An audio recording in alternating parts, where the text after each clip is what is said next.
কবরের শাস্তি কমানোর জন্য কবরের উপরে কাঁচা খেজুরের ডাল পুঁতে দেওয়া যাবে কি? উত্তর হচ্ছে পোঁতা যাবে না। যারা এরূপ করে থাকেন তারা একটি হাদিসের অনুসরণে এরূপ করে থাকেন। যেমন নবী করিম সাল্লাল্লাহু আলাইহি সাল্লাম একদিন দুটি কবরের শাস্তি জানতে পেরে একখানা খেজুরের ডাল দুই টুকরো করে দুটি কবরে গেড়ে দেন। সাহাবীগণ জিজ্ঞেস করলেন, আপনি এরূপ করলেন কেন? তিনি বললেন, হয়তো ডাল দুটি শুকানো পর্যন্ত তাদের শাস্তি হালকা হয়ে থাকবে। কিন্তু তাদের এই ধারণা সম্পূর্ণ ভুল, কারণ তাদের শাস্তি হালকা হয়েছিল রাসূল সাল্লাল্লাহু আলাইহি সাল্লামের বিশেষ সুপারিশের জন্য, কাঁচা ডালের জন্য নয়, যা সহিহ মুসলিম জাবের রাদিয়াল্লাহু আনহু বর্ণিত হাদিস দ্বারা প্রমাণিত।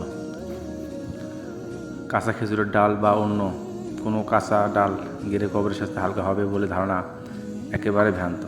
কেননা যদি বিষয়টি তাই হতো তাহলে তিনি ডালে চিরে ফেলতেন না, কেননা তাদের তো ডাল দ্রুত শুকিয়ে যাবার কথা। আসল কারণ ছিল ওই কবর দুটিকে ওই ডাল দ্বারা চিহ্নিত করা, যে তিনি তাদের জন্য সুপারিশ করেছিলেন।